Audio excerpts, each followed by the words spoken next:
Hi there, it's Sharon Hess, and today is Monday, June 3rd, and I'm going to pull a card from my Spiritual Spice cards.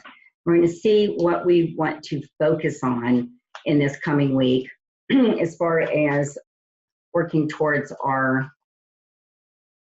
connecting with our higher self, our spiritual path, our journey, whatever it is for you. And what I do before I pop on and do the video is I do a little prayer and meditation. And this video, by the way, is for anyone who's watching it, because that's the way that the universe works. That's the way spirit, God, and energy works. And this one absolutely wanted me to have for this coming week, and it's walking the path. Okay, so the way I do this is I go to my book, Spiritual Spice, which is actually just a culmination of a bunch of sayings and quotes, and I find where walking the path starts at page 176, so I will go there. And then I ask, okay, so when I look where my eyes first fall, what we're going to talk about for the coming week. Okay. Whew. All right, this is a kind of long one, guys, but many of those on a spiritual path lack boundary because they feel to set them would be unkind. In truth, you are responsible for your healing, not someone else's. So you hesitate to set boundaries because you still want to be their savior. You are not responsible for them, just like another is not responsible for you and your healing. You do more harm than good by making them accountable. Being spiritual does not mean being a doormat, so stand in love and you will both be the better for it, meaning both people. So I'm going to go back and let's do this one a little bit, kind of like sentence by sentence, and then I'll talk about the overall view. So many of those on the spiritual path lack boundaries because they feel to set them would be unkind. It's like, okay, so I'm supposed to be open to anyone and anything and everything, but you have to remember that if you allow someone else to harm you in any way, then in essence, you're allowing them to harm themselves as well, okay? And then the next sentence is, in truth, you are responsible for your healing, not someone else's. So you hesitate to set boundaries because you still want to be their savior. Okay, and that's saying basically that you want to be the savior and heal someone else, and you really can't heal anyone but yourself, as much as we would like to think so. You can help people, don't get me wrong, you can guide people along their path, but it's just like showing someone how to do a push-up. You can't do it for them. The muscles aren't going to enhance if they don't do the push-up, right? Same thing in healing. And you're not responsible for them, just like another is not responsible for you in your healing. You can't blame anyone else. You can't point the finger at anyone else. You can't go into the woe is me, I'm a victim attitude when it comes to healing, because nobody else can heal you. Only you can do that for yourself.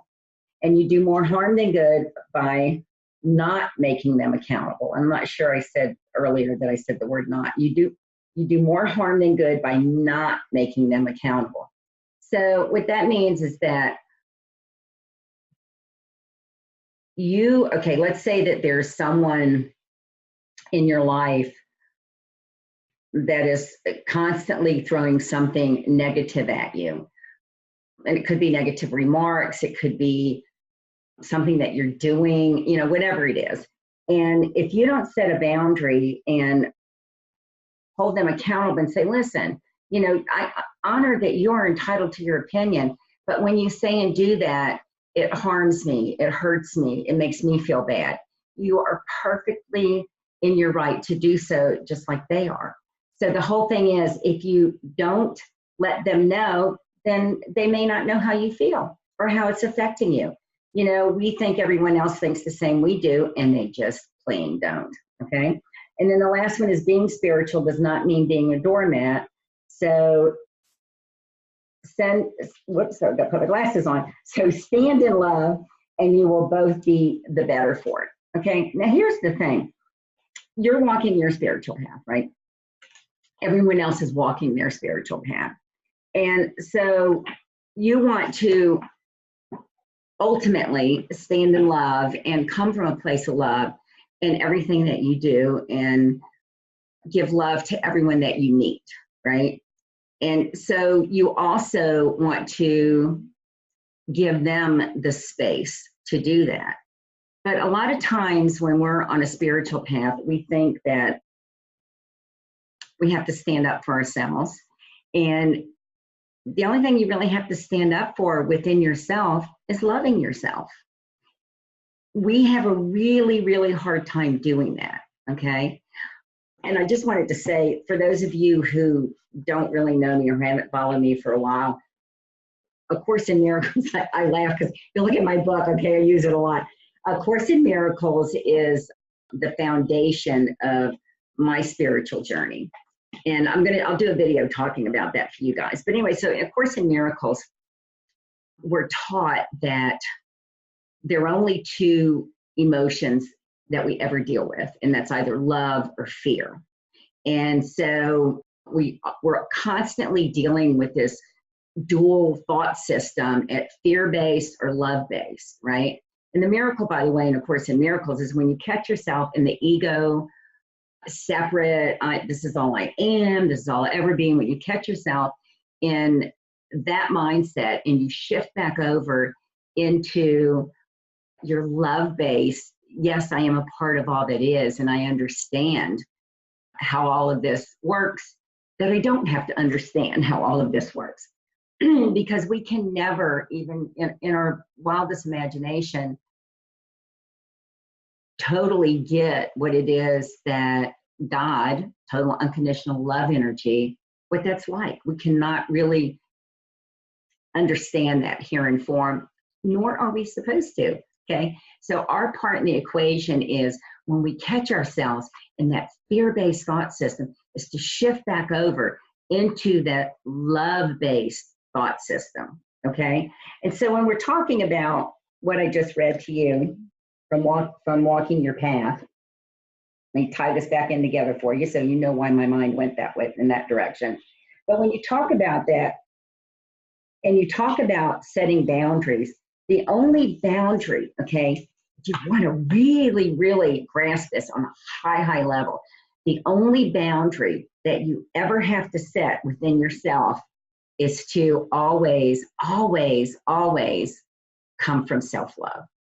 And everything that you do and everything that you give and everything that you offer and every relationship that you have with another person and everything that shows up in your life, every single thing should come from self-love, because self-love is remembering that connection to who you truly are, which is being connected to your creator, which is the creator of all that is, whatever that means for you. You know, a lot of people always laugh and say, oh, I use the G word, but a lot of people have issues with the word God because of, I'm going to say, like the God of their childhood or what they were raised to believe God is.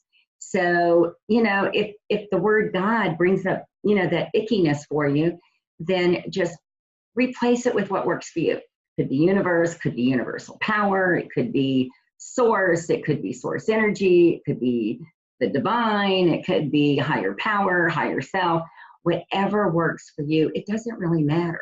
It's the vibration, that love vibration that you're bringing yourself up into when you acknowledge that's the truth of who you are. So this week, as you go out walking the path, okay, think about how setting boundaries for self-love, think about how that's going to serve you in only allowing love and giving love. Because, you know, hey, if the whole world did that, what a wonderful place this would be. Okay, so if you would like a private session with me, just go to my website, sharonhess.com. You can get in touch with me that way. And if you like this video, please subscribe to my channel, share it with your friends, you have any questions, shoot me an email. And now go out and have a fabulous life just because you can.